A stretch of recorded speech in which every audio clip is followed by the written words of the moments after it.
escuchan? Buenos días, profe. Sí se lo escucha.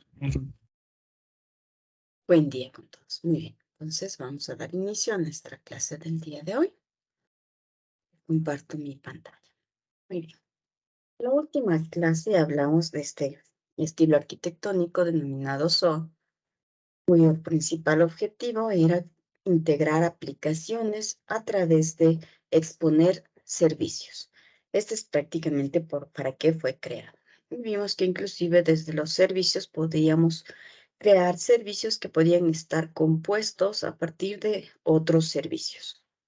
La arquitectura que vamos a ver está basada en la idea de SOA, es decir, la arquitectura de los microservicios. Está de por acá.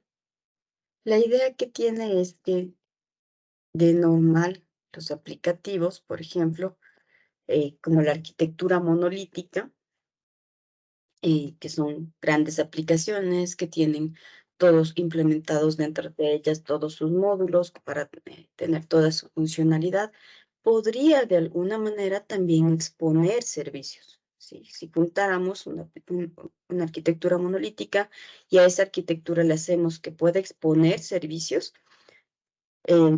podría estar brindando servicios a otras aplicaciones, que esa es la idea, ¿no es cierto?, de eso, el integrar una aplicación grande con otras aplicaciones, inclusive aplicaciones externas. Sin embargo, SOA es el contrario de todo lo que es esta aplicación monolítica. Es decir, usted parta de una aplicación monolítica y empiece a partirle en pequeños servicios, donde cada microservicio, se denominan así, vienen a ser prácticamente los servicios SOA, que antes estaban pensados como para comunicarse con otras aplicaciones. En cambio, los microservicios vendrían a ser los mismos servicios, pero para que una aplicación ya no sea una aplicación monolítica o una aplicación cliente-servidor, en la parte del cliente, sino que le coloque múltiples servicios para su funcionamiento interno y coloque delante de todos los microservicios que podría tener un API Gateway, que viene a ser como la puerta de entrada para que el resto de aplicativos pueda comunicarse con cada uno de estos servicios. Es decir, sería como romper todos los servicios que antes daba la aplicación monolítica, pero para dar esos servicios, por ejemplo, para crear una factura, crear un producto, crear un cliente, haga de cuenta que la aplicación monolítica era un CRM grandote, ¿cierto? Y podía crear clientes, productos, facturas, compras, ventas, proformas, etcétera. Usted divide toda esa aplicación monolítica en servicios al interior de su empresa, microservicios. Todos estos servicios deben cumplir con lo que era SOA, es decir, deben exponer todo un servicio de forma autónoma, solitos. Inclusive podría ser que estos microservicios se conecten a su propia base de datos o pueden conectarse a una única base de datos si tenemos centralizada toda la información. Y de esta forma, ya todas las aplicaciones externas livianas, pequeñitas, podrían conectarse a un API Gateway, que es quien expondría, que es quien sería la puerta de entrada para los microservicios. Por mayor seguridad, se coloca un API Gateway y este es el que va a validar si puede ingresar o no, si tiene permisos, y luego le permitirá conectarse a diferentes servidores en donde está exponiendo el servicio que la aplicación quiere consumir. Inclusive, se puede hablar de que estos servicios, ¿no es cierto?, decíamos, pueden estar conectadas a a su propia base de datos o compartir la misma base de datos dependiendo de qué es lo que quieren hacer. Igual estos microservicios también pueden comunicarse entre ellos, consumir, igual como era la composición de servicios en SOA, igual. Pueden utilizar otros microservicios para completar una transacción. De todas formas, hay comunicación directa entre ellos. Un microservicio, a contrario de lo que podría pensar por su nombre, la idea de que va a exponer un servicio chiquito. En realidad, la idea es de que lo que expone es una sola cosa y la hace bien. Es decir, yo no puedo exponer un microservicio que haga, por ejemplo, toda la venta de un producto, ¿no es cierto? Y incluido dentro de la venta será el crear el cliente, luego llenar los datos iniciales de la factura y ir ingresando cada uno de los ítems de los productos y viendo qué descuento tienen, etcétera, ¿no es cierto? Sino que debe ser una sola cosa bien. Por ejemplo, crear un cliente. Eso sí sería un microservicio. Otro microservicio sería agregar un producto a la factura. Por lo general, podría ser que más bien la aplicación que se encarga de hacer la factura sea esta aplicación de acá. Se conecta a la API Gateway y utiliza microservicios para crear el cliente, para agregar un producto, ¿cierto? Consulta un producto, lo agrega, ¿cierto? Un microservicios para validar la cédula del cliente, posiblemente sea utilizado desde el que crea el cliente, ¿sí? Esa es la idea del microservicio, que se puedan comunicar entre ellos, que sean autónomos. ¿Y en qué está basado todo esto? Es sobre todo en esta gran característica que tienen de que normalmente cuando usted quería, por ejemplo, escalar una aplicación monolítica, digamos que este era un servidor y dentro de la aplicación monolítica había 4 módulos, el A, el B, el C y el D, ¿cierto? Digamos que el A era todo lo que es ventas, el C era todo lo que es compras, el B es todo lo que es ventas, ventas, pongamos ventas a los clientes, compras del C, el A es todo lo que es la parte administrativa y manejo de los empleados, y el D es la parte financiera, ¿cierto? Todo eso tenía la aplicación monolítica. Si usted quería escalar, tenía que colocar otro servidor y ese servidor iba a utilizar los mismos recursos, todos los recursos para todos los módulos, ¿cierto? Mientras que en microservicios, la idea de que cuando usted va a escalar es que puede colocar un servidor y colocar solo los servicios que más demanda tienen. Inclusive podría llegar a colocar un servidor que tenga solamente el servicio B, que es el que más está utilizando. A diferencia de que si escala la monolítica, tiene que escalar todo, ¿cierto? Igual aquí escala todo el aplicativo. Aquí diríamos que tiene el aplicativo un servidor con todos los microservicios de todos los módulos. Aquí tiene solo con los microservicios de B. Aquí tiene más módulos del microservicio A, del C y del B, pero el D no lo utiliza mucho, solo necesita en un servidor y no en los 3 servidores. Entonces, los microservicios le permiten escalar solo la funcionalidad que usted necesite, que son cada uno de estos servicios que puede crear. Una arquitectura bastante simple, es la misma idea que teníamos del SOA, solamente que al interior del aplicativo, ¿sí? Es decir, nuestro aplicativo, la parte interna del aplicativo, van a estar constituidos por microservicios. La idea de SOA era exponer servicios para que una aplicación completa se conecte con otra aplicación completa, inclusive una aplicación externa.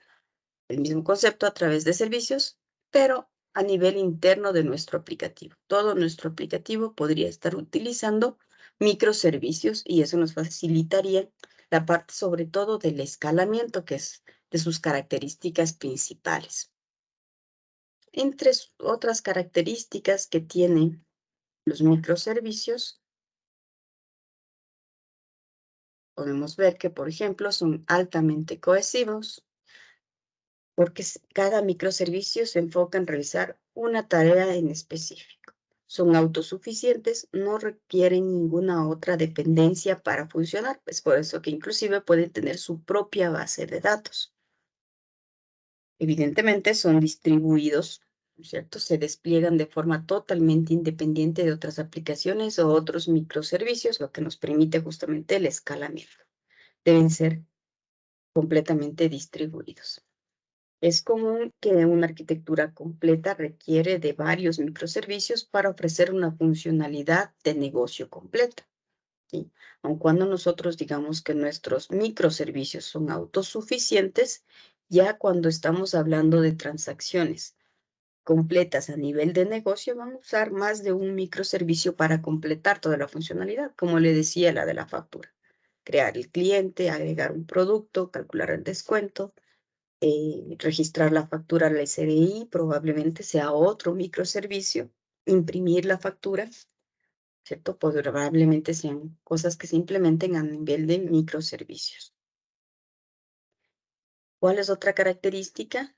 Los microservicios, al igual que SOA, deben utilizar estándares abiertos. Son ligeros para comunicarse entre sí, es decir, intercambian información, pequeña información entre ellos, y es común ver que los microservicios están desarrollados en tecnologías diferentes, inclusive bases de datos diferentes, plataformas tecnológicas distintas, ¿sí? Por eso nos permite comunicarnos utilizando estándares abiertos.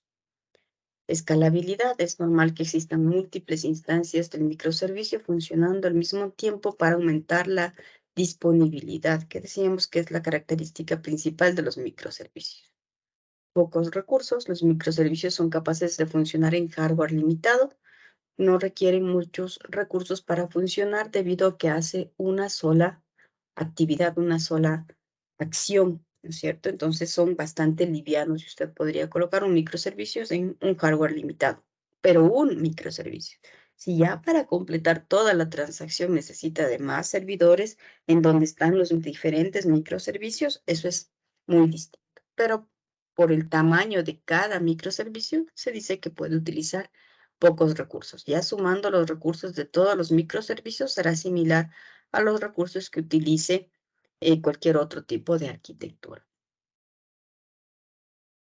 Dentro de las ventajas y las desventajas que tiene este tipo de arquitectura, por ejemplo, nos menciona ventaja, la alta escalabilidad. Como ya vimos, puede escalar solamente los módulos o las funcionalidades o las transacciones que más utiliza de forma completamente independiente, lo cual nos da bastante agilidad, ¿no es cierto? Y yo puedo poner en producción cada uno de ellos de una forma sencilla, porque son independientes.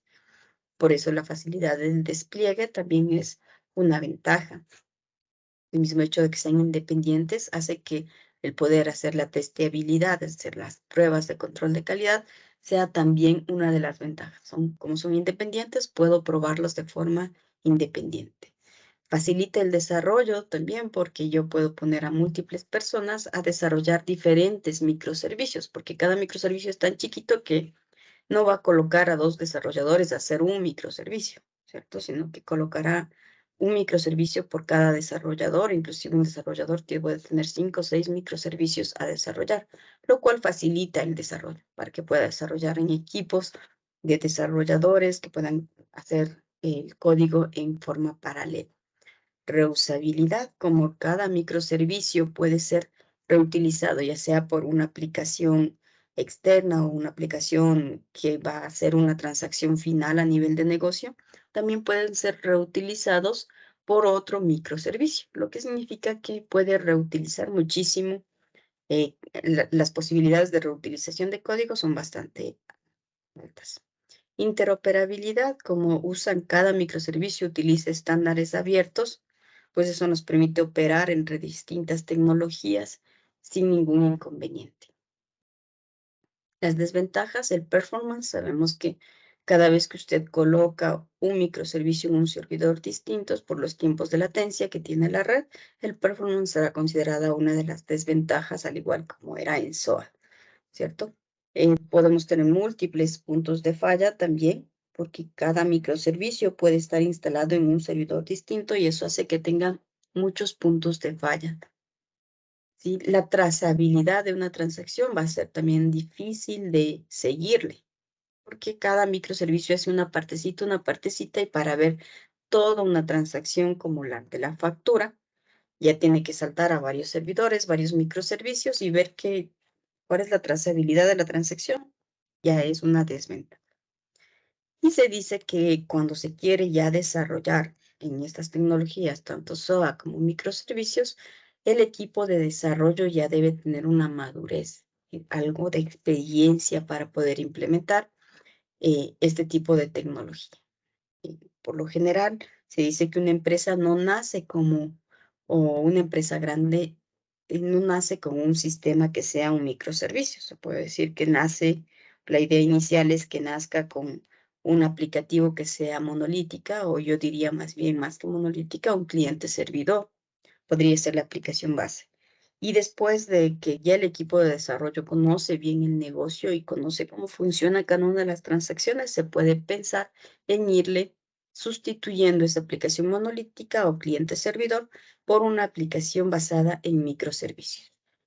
Desarrollar un aplicativo de microservicios desde cero, en el cual usted no tiene o tiene un equipo de desarrolladores con poca experiencia y no conoce bien el negocio, sería un error, ¿sí? Porque esta arquitectura requiere que usted sepa, sobre todo del negocio, cómo va a funcionar y como desarrollador también, para que no vaya a cometer algunos errores, como sería, por ejemplo, que un microservicio le pase a otro microservicio un cursor con una cantidad de datos bastante grande.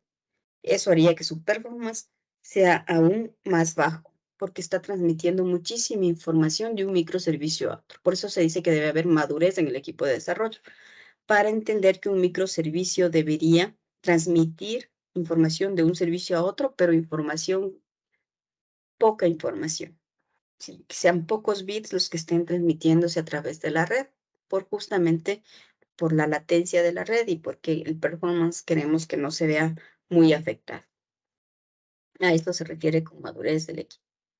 Como vemos, una arquitectura que es prácticamente la aplicación de SOA a nivel interior. No sé si tenga alguna duda, alguna pregunta acerca de esta arquitectura. Inge, una pregunta. Dígame. Al decir en desventajas múltiples puntos de falla, ¿no es cierto? Mm, Eh, ¿Qué pasaría? O sea, por ejemplo, eso quiere decir si falla un microservicio, ya cae la aplicación. ¿No se podría crear otro microservicio de respaldo? No sé, digo, ¿se podría o no? Claro que sí, mire, en este caso tiene inclusive muchos microservicios de la transacción B que están levantados en 4 servidores. Ujú. Ya, pero ¿qué es lo que ocurre cuando le dice múltiples puntos de fallas? Digamos que no falla a nivel de software, falla a nivel de hardware. Si bien usted puede tener 4 servidores, hay más puntos de falla porque tiene que controlar cuatro equipos que podría fallarles la parte eléctrica, podría fallarles la parte de cualquier componente de hardware, discos, podría fallar memoria RAM, podría darle alerta en el mainboard o en cualquier componente de hardware, ¿no es cierto? También tiene más puntos, solo es eso, se refiere con más puntos de falla. E igual, Ah, ya. a nivel de software podría fallarle en cualquiera si falla el B, pues toditos estarán fallando. A eso se refiere. Que en una O sea, caen aplicación, todos los B. Por ejemplo, si fallara el B, caen todos los B en todos los servidores. si digamos que usted desplegó un servicio B, hizo un cambio en el microservicio B, ¿sí? Y les puso en producción en los 4 servidores, evidentemente los 4 van a tener la misma falla, van a tener el mismo problema. Ah, ya, ah, ya, listo, listo, Inge. Esa era la duda.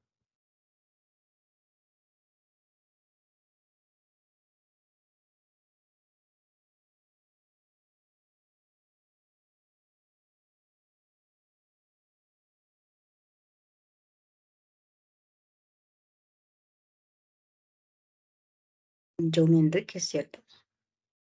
Sí, Inge.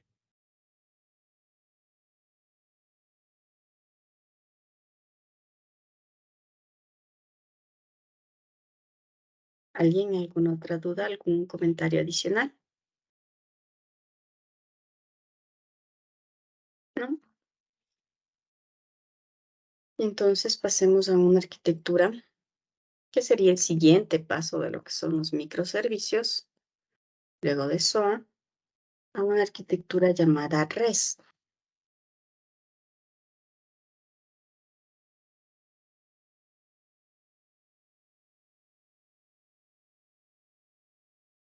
En esta arquitectura denominada REST,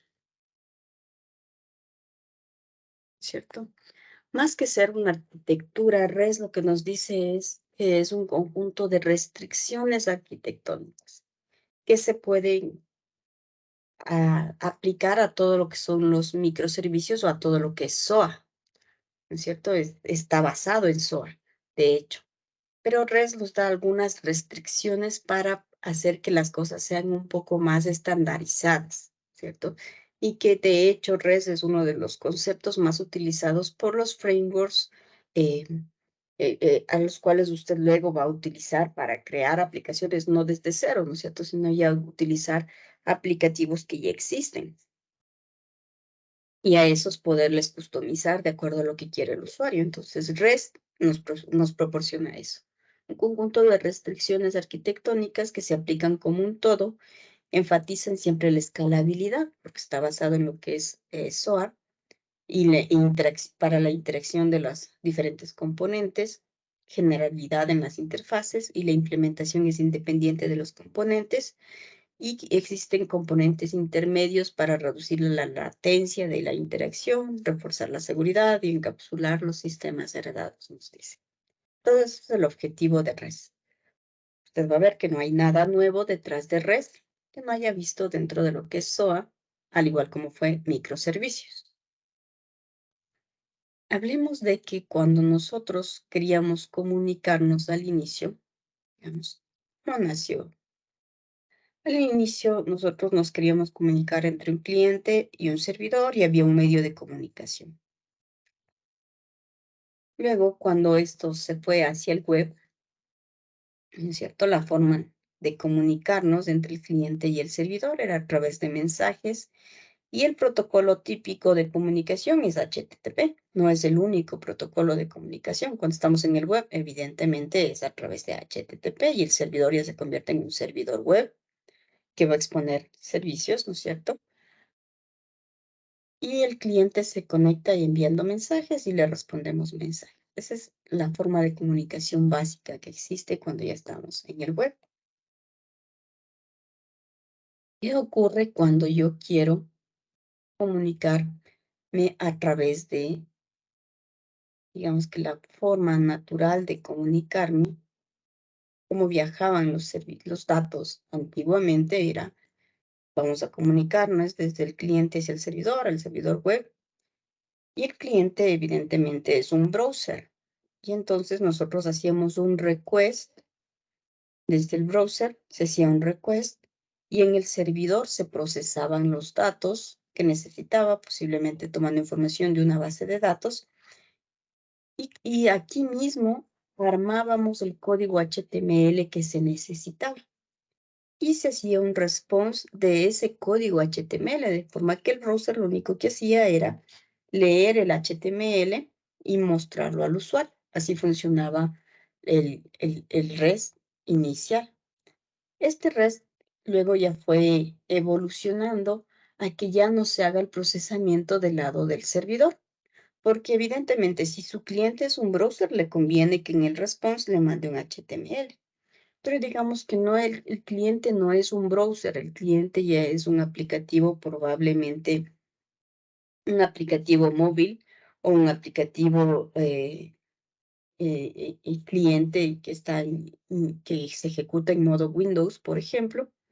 Entonces, si usted le haga el response en formato HTML, ya no era tan chévere, ya no podía reutilizar ese servicio. Entonces, de ahí ya nació que dentro de lo que es REST, ya el procesamiento no se realice a nivel de servidor, sino que el procesamiento se realice a nivel del cliente, sea el cliente el que formatee los datos y cree la página HTML, que es lo que necesita. Actualmente todos los browsers ya cuentan con esa funcionalidad.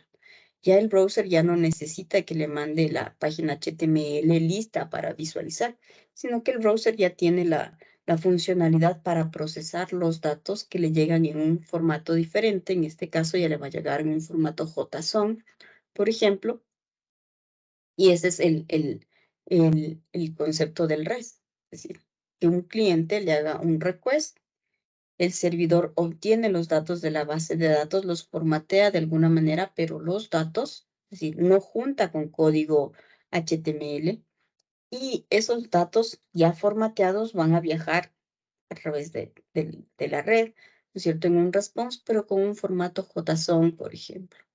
Y es el browser quien ya se encargará de incluir el código HTML con el JSON y crear un HTML que el usuario puede ver en el browser. Este es el esquema en el que actualmente se maneja el REST. Ya no se usa esta forma de trabajar antes. ¿Y qué nos permitió que el REST haya evolucionado así? Que yo ya no solamente sea mi cliente un browser, sino que yo ya pueda conectar a este response en este formato JSON a diferentes tipos de clientes, como pueden ser las aplicaciones móviles o otro tipo de aplicativo, inclusive otros servicios que utilicen el JSON. Ahora, ¿qué es lo que tiene este REST? El REST se basa en que va a tener, por ejemplo, tiene 3 componentes grandes dentro del REST. Divide en lo que son los datos, ¿cierto? A nivel de datos, REST ya lo que nos dice, la primera restricción que pone, es decir, que los datos deben ser transmitidos y no procesados. Es decir, dices, deben ser transmitidos a dónde serán procesados. Es decir, se transmiten para que les procese el browser en lugar de que los datos sean transmitidos ya procesados, es decir, que el procesamiento sea a nivel del servidor. Eso es lo primerito, la primera restricción que ya puso REST, que los datos se transmitan sin que sean procesados todavía. También a nivel de datos, REST define lo que es un recurso. Algunas definiciones, entre ellas recurso, que nos dice que puede ser cualquier cosa que puede ser recuperada por una referencia de hipertexto, es decir, por un URL. ¿Alguien ejemplos de recursos que se le ocurra?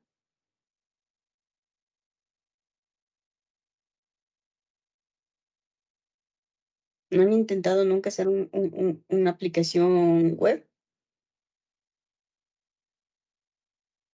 ¿No? Un recurso puede... Como imagen. Exactamente, correcto. Como una imagen. Una imagen puede ser un recurso.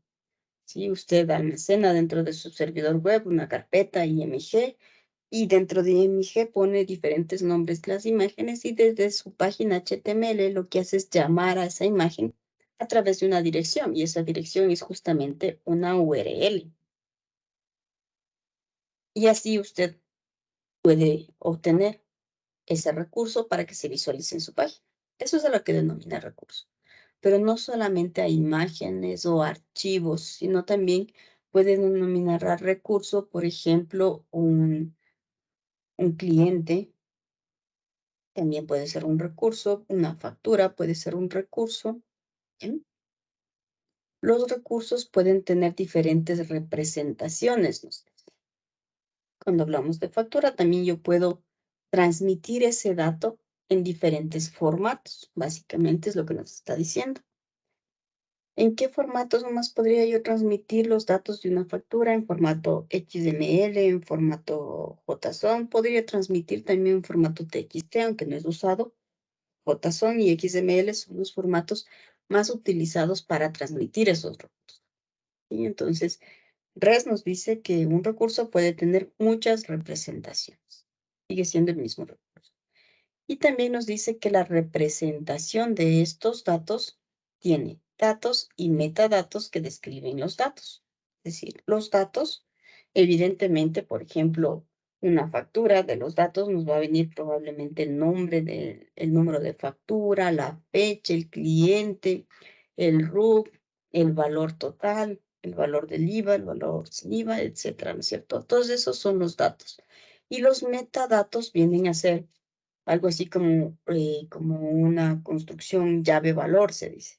Del un lado hay un nombre, por ejemplo, se dice número de factura. Ese es el número. Y la descripción, ¿qué significa? ¿Qué es ese número de factura? Representa el número secuencial único que identifica a una factura. ¿Ya? Fecha. Ese es el nombre del metadato. Y la descripción, ¿qué viene en la fecha? En la fecha viene la fecha en la que se registró la factura, o puede ser la fecha contable, la fecha del periodo contable en el cual se reprocesará esta factura, viene en formato día, rayita, guión medio, mes con 2 decimales, guión medio, año con 4 dígitos, ¿cierto? Esa es la descripción. Cuando hablamos de datos y metadatos, es de eso. De la fecha, yo puedo tener el valor 10 de abril del 2005. Puedo tener como metadato asociado a esa fecha, que me dice nombre, fecha y la descripción, que me va a venir en formato día, mes, año, el año en 4 dígitos, separado por guión medio. ¿Cierto? Eso es un metadato. Entonces, nos dice que la representación tiene eso, datos y metadatos, las diferentes representaciones. Y algo adicional es que los datos no tienen estado, nos dice. ¿A qué se refiere con los datos no tienen estado? Por ejemplo, una factura, cuando se recupera información de nuestro servidor, ¿cierto? Se lee de la base de datos los datos de la factura, del cliente, lo que sea, y se formatea y se envía a través del formato, en este caso. El recurso va a ser la factura, por ejemplo. Tomo el recurso, que es una factura, la formateo, y en distinto formato, ¿no es cierto? Nos dice en distinta representación. En el ejemplo en pantalla está en un formato JSON, que es un archivito que tiene esos datos. Y dentro de eso va a tener una descripción de datos y metadatos que me digan qué nomás me está viajando para conformar lo que es una factura. Pero lo que nos dice es que no tiene estado, es decir, cada vez que usted consulte siempre le va a mandar la misma información. No identifica con estado, se refiere a que no identifica si esa factura ya fue pedida anteriormente, si ya ha sido cambiado algún dato específico, sino que para ellos viajan sin estado. No sé, yo nunca le estoy avisando al browser si ese dato ya le había enviado antes o no, ¿sí? Digamos que antiguamente cuando se hacía este response y este request, los datos que viajaban a veces había que mandarles con estado y había que controlar en una forma de programación bastante antigua, la primera forma de programación para el web, había que controlar inclusive las sesiones, y cuando se hablaba ya de sesión se decía que los datos tenían estado para yo saber que esta transacción ya había hecho algunos requests y algunos response para que el browser y el servidor se conecten y saber en qué estado está, por ejemplo, la factura. Ya se insertó, ya voy pidiendo un nuevo producto, inserto otra vez, voy en el estado inicial. Y así al final ya hizo el subtotal y entonces voy en un estado final. Es decir, se manejaba el estado para saber una transacción si había sido guardada, estaba insertada o había sido borrada, etc. A eso se refería con estado que era necesario en esta tecnología. Mientras que acá ya los datos que se transmiten ya no tienen estado. Yo no tengo ninguna información adicional dentro de los datos que me indique si esa información ya la envié antes con algún propósito particular. Simplemente le estoy enviando nueva información. Para él, para el browser, siempre es nueva la información. A eso se refiere cuando nos dice por ahí que no se maneja el estado. ¿Sí? Simplemente se manejan datos a través de diferentes representaciones. Otro componente que tiene REST es que el modelo maneja conectores. Dígame. Disculpe antes que pase. ¿Para qué se utilizan los metadatos? Porque se acuerda en los otros tipos de servidores se utilizaban los metadatos para instalarlos. El, o sea, el programa se utilizaba los metadatos, ¿no es cierto? Para leer esos Para metadatos. justamente los Y aquí, metadatos, vean, los metadatos son, nos dice clave valor, ¿no es cierto? Nos indica para qué sirve un dato. Es como yo le decía, el metadato es, por ejemplo, la fecha. Y le dice para qué sirve, qué es lo que le estoy enviando. Digamos que no le mando como dato el nombre fecha, sino le llamo campo 01, ¿sí? Y entonces el nombre del campo, que es campo 01, a usted no le indica para qué sirve, ni qué formato tiene. El metadato lo que le ayuda es que en el campo 01 usted le cuenta al tanto al programador como al lenguaje de programación qué dato le está enviando por ahí. Entonces usted le dice, es un varchar, es de un carácter, es un número de tantos decimales, es una fecha, con un tal formato le estoy enviando. Para eso me sirve el metadato. Me explica qué dato está viajando en un determinado campo. ¿Sí? Y nosotros decíamos que en otra arquitectura usábamos metadatos me parece que era en el microkernel, cuando queríamos ampliar la funcionalidad, ¿no es cierto? Entonces, como la aplicación core es la que instala ese API que fue creado inclusive en tiempos diferentes, por otro programador, por otra empresa, y nosotros no sabemos cómo vamos a funcionar, cómo va a extenderse esa funcionalidad, se ayudaba con metadatos para que la aplicación kernel podría entender qué datos le va a transmitir. Recuerde que para usted, por ejemplo, cuando usted estaba programando los métodos de las clases y todo, usted sabía que eran de tipo integer, de tipo string, ¿no es cierto? Ya le venía esta información. Cuando viajan a través del Internet, usted no tiene esa información. Y esa información, quien le dice qué clase de dato es, son los metadatos. Por eso siempre se usa metadatos para comunicar dos aplicaciones, inclusive que utilizan plataformas tecnológicas distintas, tipos de datos distintos. Java maneja un tipo de datos y hay otros lenguajes de programación que manejan otros tipos de datos. Y a través de los metadatos es como hacer un match entre esos tipos de datos para que los dos lenguajes se logren entender. ¿Más o menos me explico? Sí, profe, ahí quedó.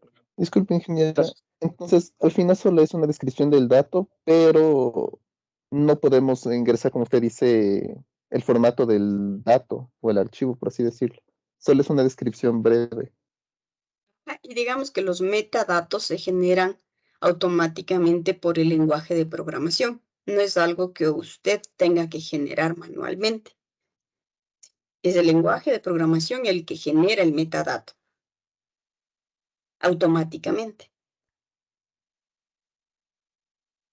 ¿De acuerdo? ¿Cuál es su apellido? Ok, ingeniero. Sí. ¿Cuál era su apellido? El mío, Disculpe. Jacome. Ujú. Profe, entonces todo eso también en XML. Ya. Ahora, XML es el formato a través del cual yo voy a transmitir. Es decir, vamos, creo que tengo unas imágenes por aquí de algunas definiciones. Por acá creo que está. Por ejemplo, tenemos la definición, bueno, de SOAP. Es un protocolo, ¿no es cierto? Es un protocolo estándar que se utiliza muchísimo en SOAP, ¿no es cierto? En ese estilo de arquitectura usábamos mucho el SOAP, que es un protocolo estándar, ¿no es cierto? Que posibilita comunicarse mediante mensajes. Y esos mensajes en que están codificados en XML, que es el formato, ¿no es cierto? SOAP, el protocolo estándar. XML, el formato de los mensajes que viajan a través de ese protocolo, ¿no es cierto? Que van a ser transportados por un protocolo de transporte. Nos dice, no define un medio de transporte de los mensajes, pero puede asociarse a protocolos existentes como HTTP, FTP, SMTP, son protocolos para transmisión de mensajes, ¿sí? A nivel de la capa de red. Digamos que cuando usted va a comunicar dos computadores, ellos tienen una forma de comunicarse a nivel de diferentes capas. Cuando usted vea toda la parte de redes, va a ver que hay la capa de transporte, hay la capa de acceso, hay la capa de aplicación. No me acuerdo cuántas capas, creo que teníamos 7 capas, creo que son. Y entonces a nivel de la capa de transporte se utiliza un protocolo, ¿no es cierto? Cuando está en el Internet para el web, el protocolo es el HTTP, Hypertext Transfer Protocol. Hay otros protocolos para transmitir clientes, computadores normalitas, que es el FTP. A través de FTP yo puedo transmitir, por ejemplo, de un Windows a un Linux, de un Linux a un Unix, de un Unix a un Solaris, de un Windows a un Solaris. Es otra forma de transmitir datos, que es FTP. Son protocolos a nivel de la capa de transporte.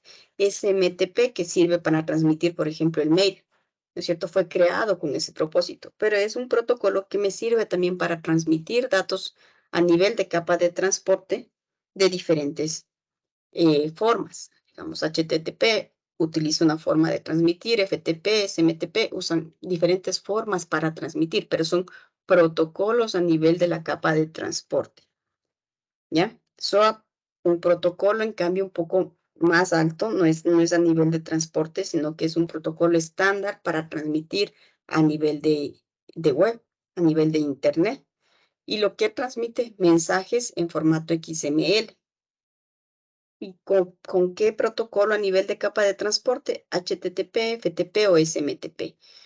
Cualquiera de esos puede transmitir. Por ahí tenemos SOAP, XML. Disculpe, ingeniera. ¿Y el HTTPS cuál vendría a ser la seguro. diferencia o en qué? Es la parte segura del HTTP. Le pone una S para indicar que se colocan unos certificados de seguridad, se denomina, y le convierte en un protocolo seguro. Es decir, ¿qué es instalar un certificado de seguridad? Usted pone en dos computadores un certificado, digamos como que fuese un archivito de texto. No es de texto, está encriptado y tiene algunas otras condiciones adicionales de este certificado de seguridad. Pero en definitiva, usted instala ese certificado en la máquina A y en la máquina B.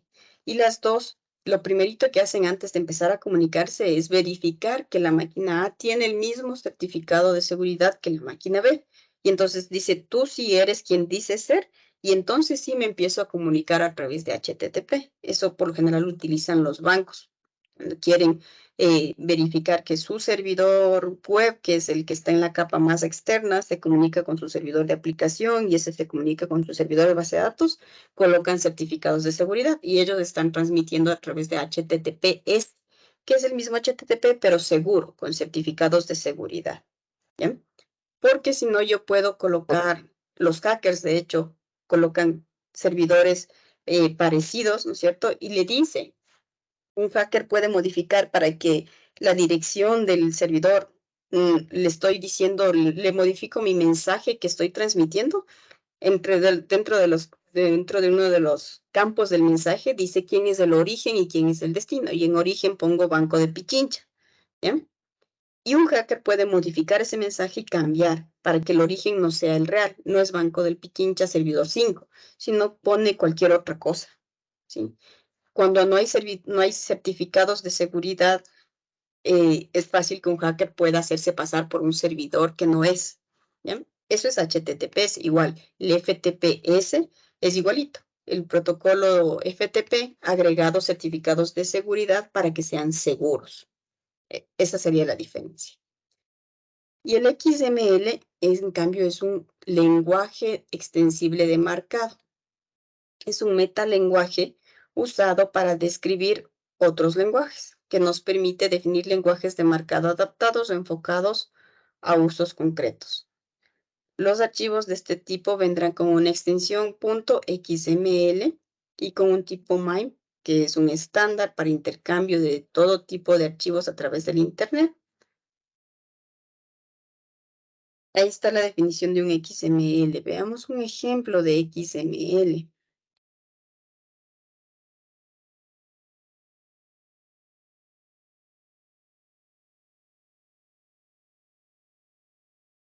Este es un ejemplo de un XML. Déjenme ver, ¿se ve bien o no se ve bien? Este probablemente se ve un poquito mejor. Sí, esto es un XML. Este es el formato XML. Entonces, ¿qué tiene? Por ejemplo, el header. Siempre se abre un header y se debe cerrar un header. Esta era una página web normal. Antes uno siempre programaba así, colocando header, se cierra el header.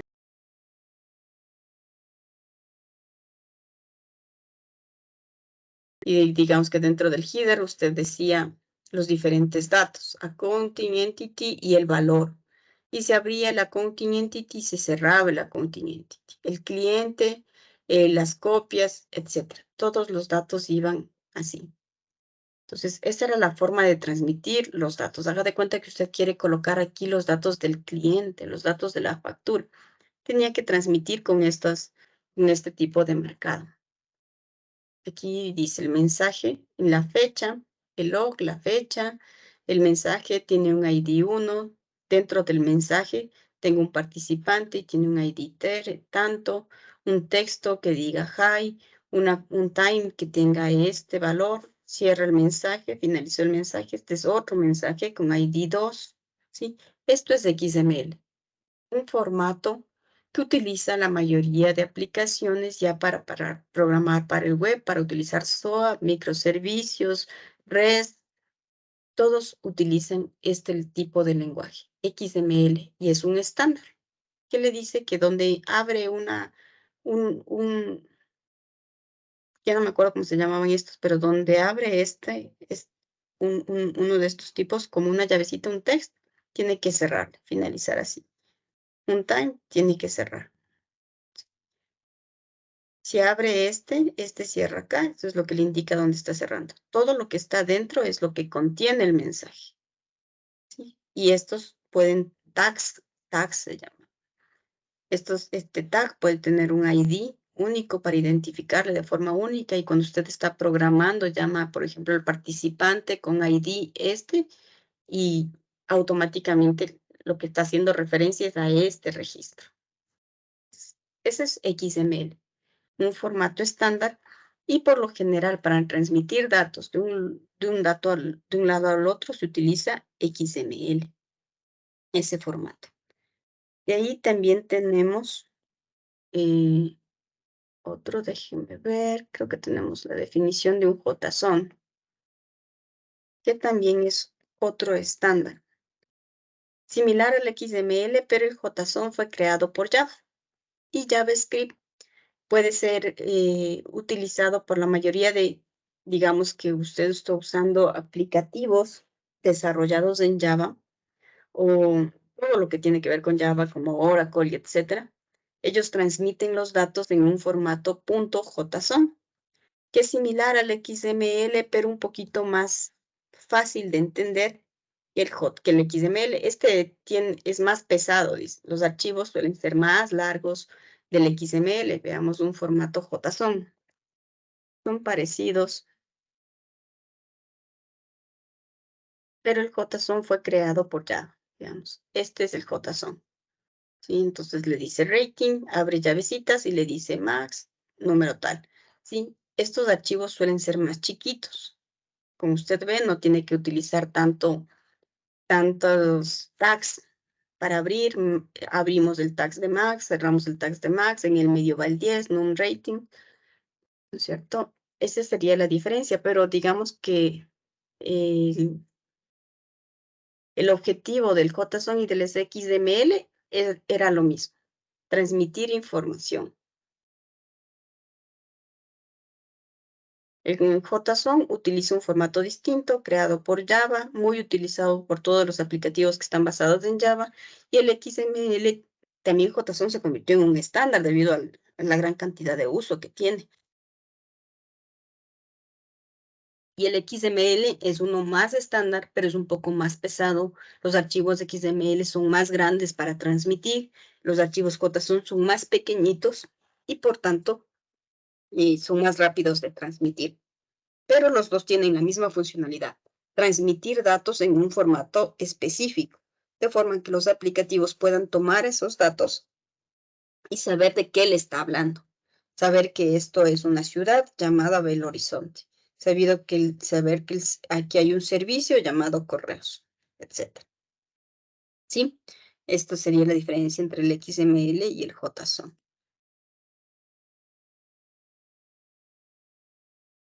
Inge, ¿se podría Diga. decir que el JSON es la evolución del XML? ¿O cumplen roles diferentes? Cumplen el mismo rol. Transmitir datos de un lado al otro indicando qué dato es. ¿Sí? El XML es un estándar abierto creado hace muchísimos años que casi todas las aplicaciones utilizan. JSON es un estándar que también transmite datos y nos indica qué dato estoy transmitiendo, pero creado por Java. Debido a su amplio uso, se convirtió también en un estándar. Si usted va a trabajar o va a desarrollar con herramientas basadas en Java, lo que va a transmitir son JSONs, no XML. Pero digamos que usted en la vida práctica, digamos que usted va a hacer un desarrollo aquí en el Ecuador y tiene que enlazarse, por ejemplo, para hacer facturación electrónica en el SRI.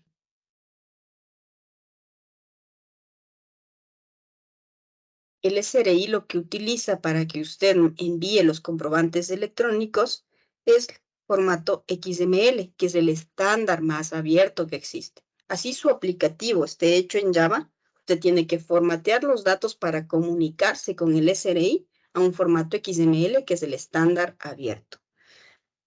Pero por lo único que usted utilizaría el JSON es para que, digamos que si tiene un aplicativo o JSON, como usted le quiera llamar, un aplicativo que está con microservicios. Tiene muchísimos servicios dentro, ¿no es cierto? Todo su aplicativo está hecho con microservicios y está hecho en alguna herramienta de Java.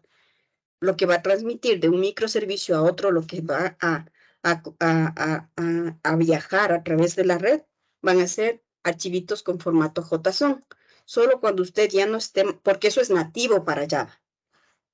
Cuando usted ya vaya a comunicarse con algún ente externo, va a tener que comunicarse con XML por lo general, porque XML es un estándar más abierto, más general, más global, ¿no es cierto? Que para comunicar, para transmitir datos, digámoslo así. No sé si por ahí me hice entender. O sea, podríamos decir que sería dependiendo de con qué vamos a transmitir la información. Se debería usar el XML o el JSON. Exactamente. Y nos recomienda más el XML porque es más global, ¿no es cierto? Es que lo que pasa es que si usted quiere usar JSON para transmitir al SRI, no puede. El SRI le va a decir, use XML. El registro civil, ¿qué le va a decir? Use XML, porque es un estándar abierto. Ah, ya, ya, ya, Inge. ¿Cuál es su Además, apellido? Inge, una pregunta más. Ya, déjeme poner el puntito. Aquí me pregunto. Enrique, sí.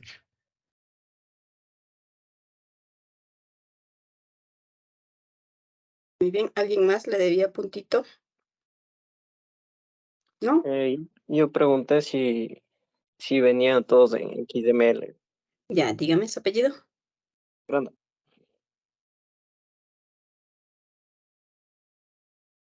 Ahora sí, pregúnteme, ¿qué más me estaba diciendo?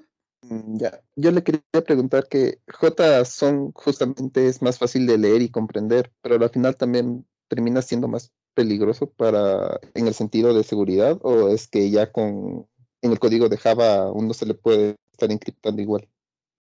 No tienen la seguridad en los dos sentidos, sería la misma, ¿sí? Digamos que JSON o XML son formatos para transmitir los datos. Digamos que quien le da la seguridad es el protocolo a través del cual usted transmite esos datos, ¿ya? El formato, el XML, no lo hace ni más seguro ni menos seguro, ni el JSON no le hace más seguro ni menos seguro. Quien le da la seguridad es el protocolo a través del cual usted está transmitiendo los datos. HTTP, HTTPS, FTP, FTPS. Si la seguridad no va inmersa al formato. Si alguien le dice utiliza JSON porque es más seguro, eso es una mentira. ¿Cuál es su Ya, apellido? genial. Muchas gracias. Paco.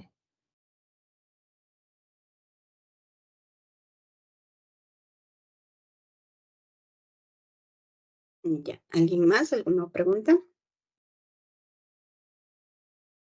¿No? Ya. Usted ya más adelante en semestres superiores va a usar muchísimo. Va a poner ya en práctica lo que es JSON, lo que es XML y va a crear. Digamos que arquitectura es un poquito complejo porque solo vamos viendo teoría, no vemos práctica. Estoy enseñando solamente la parte macro de cómo diseñar un sistema. Estamos conociendo los, eh, los estilos arquitectónicos que ya existen, ¿sí? Ya en la siguiente semestre, en patrones de diseño, por ejemplo, usted ya va a aplicar, ya va a crear cada uno de estos componentes y posiblemente ahí sí ya tenga que usar XML, ya tenga que usar JSON dependiendo de lo que quiera hacer y dependiendo del lenguaje de programación que vaya a utilizar. Y más si ya en materias como programación web, programación distribuida, programación, todas esas, ya va a utilizar todos esos formatos y a lo mejor se le haga un poquito más fácil entenderlos. Hasta aquí son solo como que teorías, conceptos de algo, ¿ya? Bueno, y decíamos que entonces SOAP tenía los datos que vamos a transmitir a través de diferentes representaciones y que teníamos también los recursos, y esos recursos son cualquier cosa que puede ser recuperada por una referencia. Un recurso puede ser una factura, un cliente, etc. ¿Sí? Y vamos a transmitir esos recursos a través de formatos distintos. REST nos dice que puede ser cualquier representación, sea JSON o sea XML, es una representación y REST soporta cualquiera de ellas. Y que esta representación tiene datos y metadatos. Digamos que XML y JSON tienen los metadatos. Luego tenemos los conectores. Y nos dice que los conectores van a ser interfaces abstractas que nos va a permitir comunicar entre los diferentes componentes. De hecho, los componentes son otra parte adicional de REST. Y vamos de pronto con los componentes, que es un poco más simple. A nivel de componentes, hablamos de software concreto que utiliza estos conectores para consultar recursos o para utilizar recursos. Es decir, un componente podría ser un browser, un componente puede ser otro servidor web, como Internet Information Server, como Apache, ¿cierto? Un componente podría ser una aplicación ya de móvil que va a utilizar los datos que vamos a transmitir, ¿sí? Pero los componentes, en definitiva, van a utilizar conectores, ¿sí? Para hacer las diferentes transacciones que quieran. En una aplicación web, el componente final es el browser y el browser se encargará de utilizar el conector. Y ahora sí veamos, ¿qué es este conector? De hecho, el componente es quien va a implementar esta interfaz abstracta. Es decir, el conector define la interfaz abstracta. Significa que no está implementada, solo está definida. ¿Sí? Para hacer diferentes acciones sobre los recursos. ¿Sí?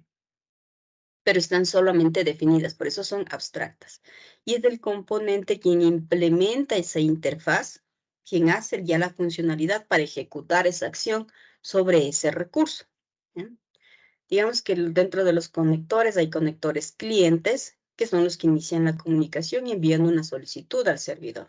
De hecho, el conector cliente se ubica dentro del browser. El browser, que es un componente, tiene un conector cliente. Y también existe un conector servidor. Digamos que en nuestro escenario de una aplicación web,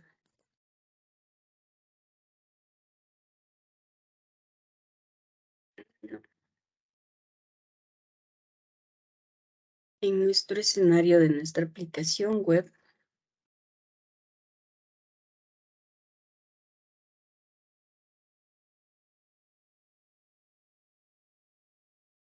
este de aquí, ¿ya? Tenemos un web server. Ese servidor web se va a conectar con una base de datos, ¿no es cierto? Y se va a ejecutar esta comunicación a través de un protocolo HTTP, en este caso, porque estamos en el Internet, ¿ya?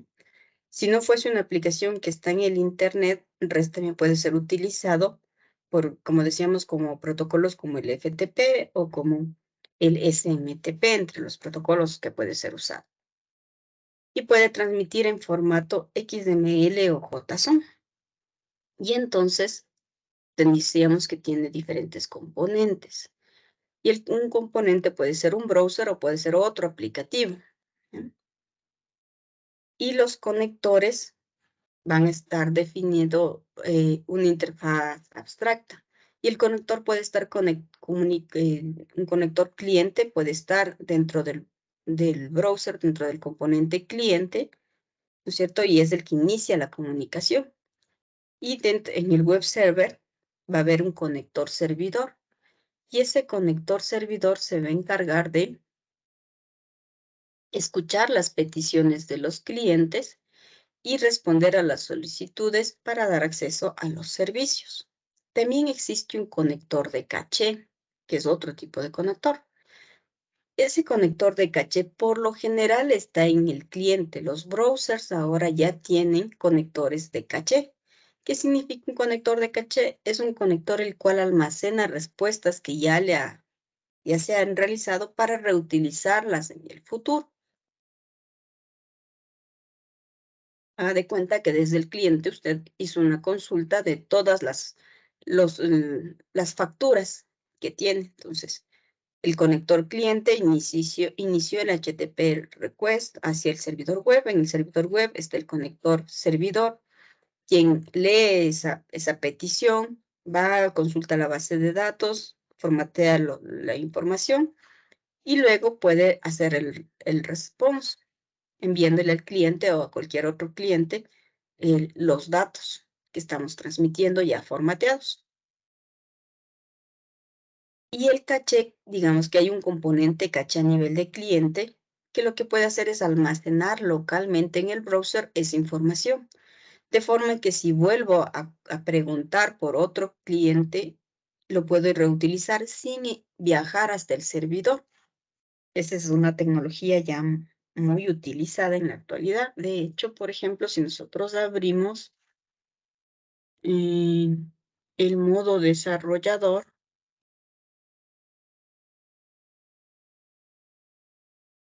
déjame ver, el modo desarrollador. Creo que es con control alt F12. J. O F12. Ah. Déjeme ver, ya no me acuerdo. Sí, ahí abrimos el modo desarrollador con F12. Usted puede ver que ya los browsers pueden manejar almacenamientos locales o almacenamientos a nivel de sesión, como los cookies y cosas así, y tienen almacenamiento de caché.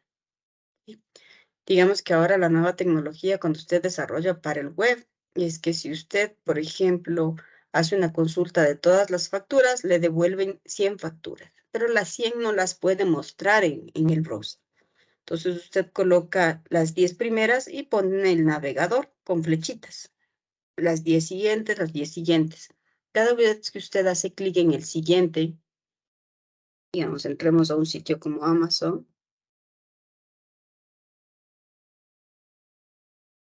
¿Cierto? Y usted busca, digamos que vamos a buscar auriculares. Aquí nos está mostrando los resultados, ¿cierto? Tuvo que haber hecho una consulta hacia el servidor web, este es el browser, hacia el servidor web para mostrarme todos los auriculares. Y me devolvió algunos de estos, entre ellos las imágenes, por ejemplo. ¿Ya? Y aquí tengo la paginación, ¿sí?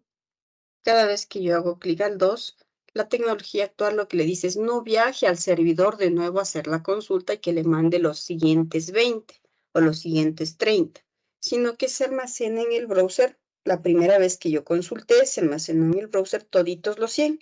Luego solamente a nivel de caché va tomando los siguientes 10 y me va mostrando la imagen y todos los datos que está viajando, ¿sí?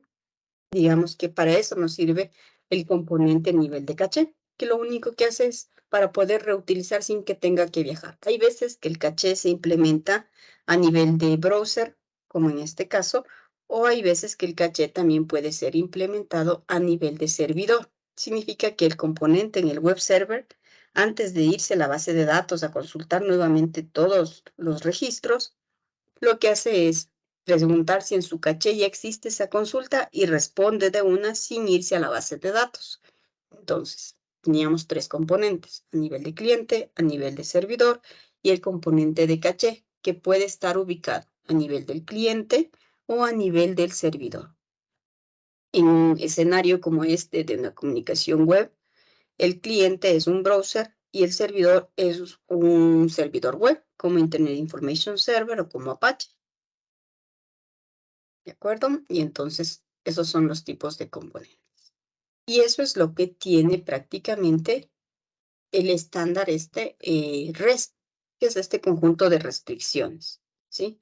REST le da las restricciones para que se comunique de esta manera con SOA, ¿no es cierto? Tranquilamente, esto es SOA. ¿Qué más podemos decir? Usted aquí ha usado, o si usted busca REST en Internet, va a encontrar muchísimo REST. Y de hecho, todas las imágenes que aparecen de REST, ¿cierto? En realidad no son REST, son RESTful.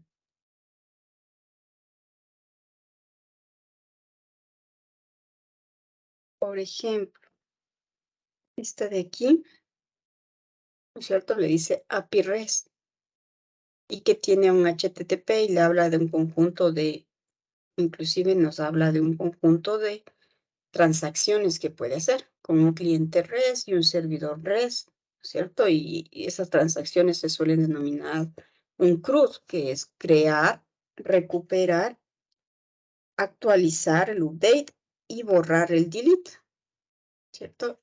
Esas son las transacciones CRUD. Cuando usted vea CRUD es C de crear, R de recuperar para consultar, U para hacer update y la D para hacer delete.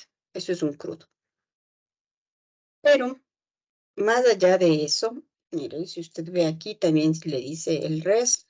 Hay un API REST que está conectándose con la base de datos y transmite en formato JSON o XML y le dice este conjunto de acciones. Get, post, put, delete, ¿no es cierto? ¿De qué estamos hablando ya de este conjunto de acciones? Lo que ocurre es que nosotros inicialmente decíamos que los conectores son interfaces abstractas. En API RESTful, lo que está limitándose es que ya no estamos hablando de cualquier protocolo. Simplemente hablamos ya del protocolo HTTP.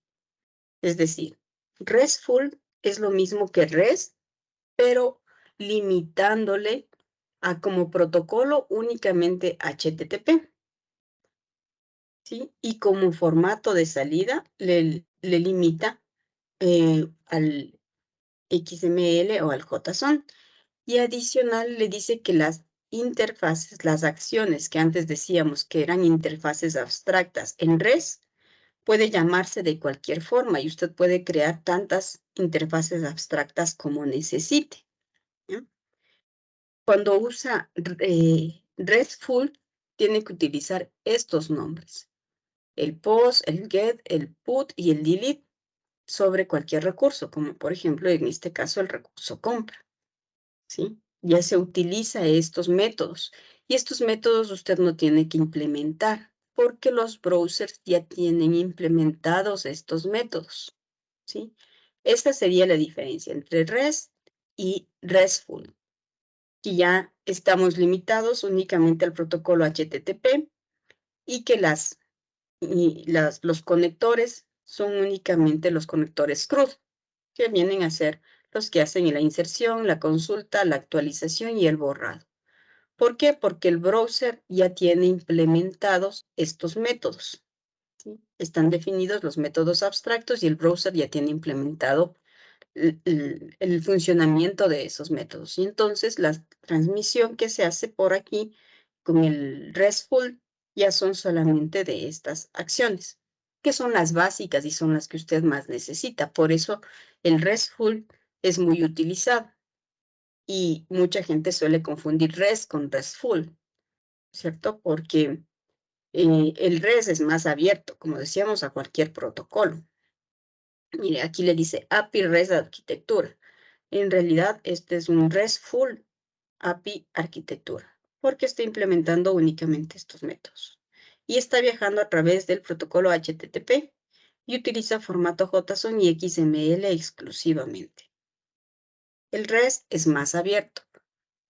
No usa solo protocolo HTTP, puede usar cualquier otro protocolo y no usa solo estos métodos. Usted puede definir la interfaz abstracta de algunos métodos con el nombre que usted quiera, pero el cliente tiene que implementar esos métodos de forma manual, ¿no es cierto? Tiene que implementar el método. Yo le creo en un método llamado actualizar. Tengo que implementar ese método, actualizar. Ahí sí estoy hablando de REST puro. Cuando estoy hablando de estos métodos y a través del protocolo HTTP, estoy hablando del RESTful. Y la mayoría de software utiliza RESTful porque para el Internet y cuando su cliente es un browser, ya está implementado toda esta parte. Entonces, ahí sí estamos hablando de RESTful.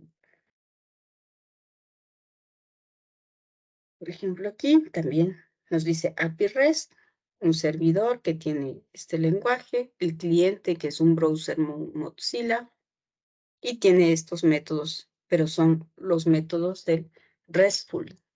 Cuando ya nos hablan de que es de tipo CRUD, que son solo las transacciones básicas implementadas en HTTP. Si usted quiere crear nuevas transacciones o nuevos métodos y su cliente ya no es el browser común y silvestre, entonces sí estamos hablando ya de REST. Por ejemplo, aquí yo sí puedo hablar de servicios REST porque ya mi cliente no es solo un browser, sino que son dispositivos móviles, otro tipo de aplicación cliente-servidor, por ejemplo. De este lado no es un browser el cliente, sino es un aplicativo creado por algún desarrollador con alguna interfaz gráfica propia de ese aplicativo. Ya no usa el browser como tal. Entonces, ahí sí hablamos de REST. Cuando hablamos de esto, estamos hablando de RESTful. Las acciones son las de RESTful, implementadas por un browser, que es el usuario, y se transmite JSON, y el protocolo es HTTP. ¿Alguna duda, chicos?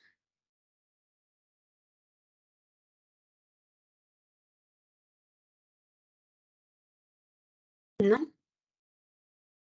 Muy bien. Entonces, eso sería todo por el día de hoy. Si nos vamos hacia nuestro temario,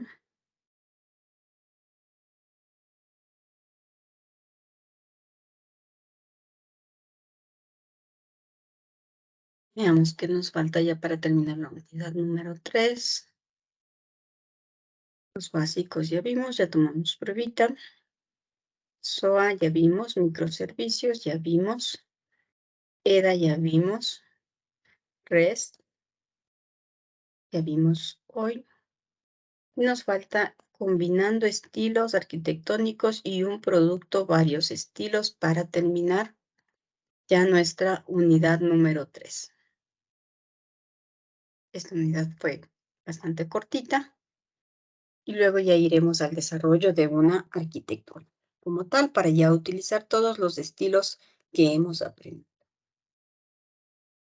Eso sería todo por el día de hoy. Nos vemos en nuestra siguiente clase.